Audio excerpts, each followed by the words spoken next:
For today's video, magmumuha po tayo ng malunggay.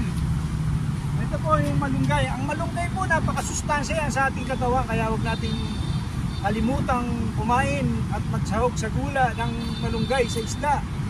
Pwede rin sa karne. Yan po ay nakakapagano ng ang ating high blood, yung blood pressure natin. Tulad po nito, fresh na fresh malunggay. Oh. Yan po yung malunggay na sinasabi.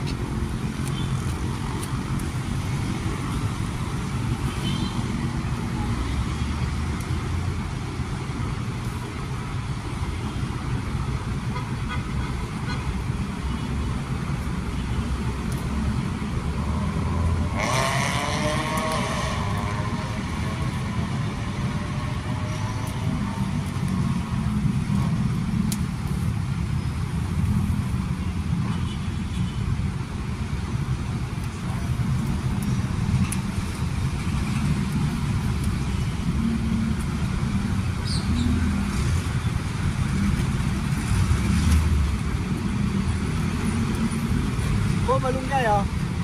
Bunga ng malunggay at saka dahon.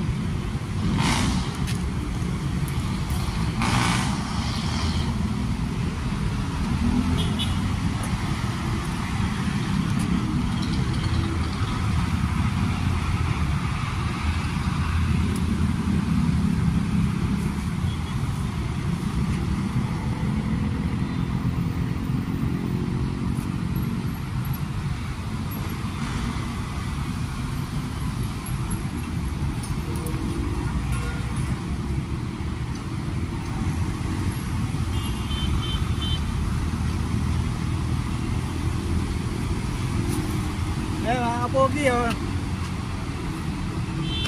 Ang malunggay. Wow.